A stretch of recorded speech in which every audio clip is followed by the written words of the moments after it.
सांगली जिल्ह्यातील भिवघाटमधील बेदाना शेड ही गारपिटीच्या तडाख्यात सापडले. बेदाना भिजल्याने बेदाना लागला कुजू.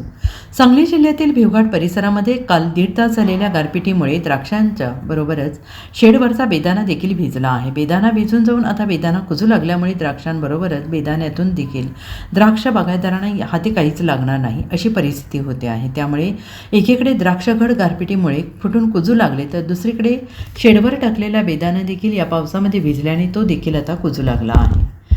माझं नाव विठ्ठल दशरथ कापसे, राहणार बेनापूर भिवघाट परिसरात आमचं हे शेत आहे. त्यामुळं काल संध्याकाळच्या दरम्यान जे गारपीट झाली 1-1.5 तास, त्या ह्याच्यात जवळजवळ प्रचंड म्हणजे 100% नुकसान झालंच. आता हे पडलेलं उभा करायचं म्हणजे ते पण काही सगळं अवघडच आहे. रॅक असू दे, रॅक सगळ्या पूर्ण भिजले. त्या रॅकवरचा पहिल्या भागातला माल होता तो पण आता तांबडा पडायला लागला आहे. केळींचं पण नुकसान झालं आहे. केळी थोड्या होत्या आमच्या, त्या म्हणजे असं त्याच्यावर आता गारा पडून असं डाग पडले. त्याचं म्हणजे त्याचं तर 100% ते पण नुकसान झालं आहेच. असं कुठलं नुकसान नाही असं काही नाही, पूर्णच नुकसान झालं आहे. त्यामुळे शासनानं आमचे व्यवस्थित पंचनामे करून त्यांना होता होईल तेवढी मदत द्यावी. किती बाग होती, किती नुकसान झाले, काय झालं? बाग जवळजवळ आमची 10 एकर बाग आहे आता, 10-11 एकर.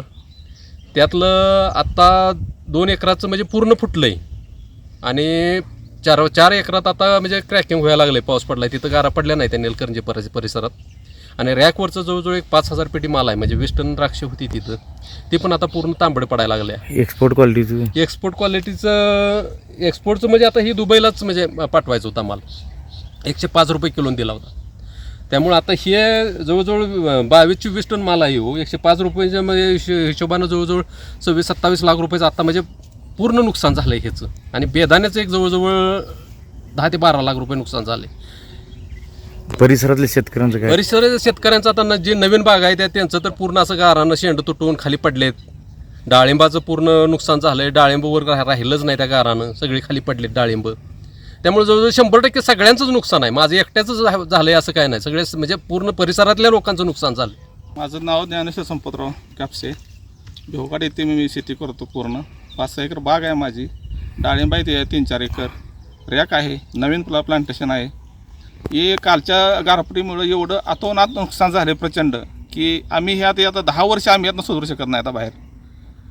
ह्याच्यासाठी आम्हाला मुख्यमंत्री साहेब, आमदार साहेब यांनी सगळ्यांनी काहीतरी याच्यावर ठोस निसर्गावर पर्याय करणारं काहीतरी असं करून समजावं, ते काहीतरी त्यांना आपत्कालीन व्यवस्था सांगा आम्हाला, काळावं पुढं काय होते काय नाही, आणि काहीतरी ठोस मदत करून आम्हाला ह्यातनं पुन्हा जगण्याची संधी द्यावी.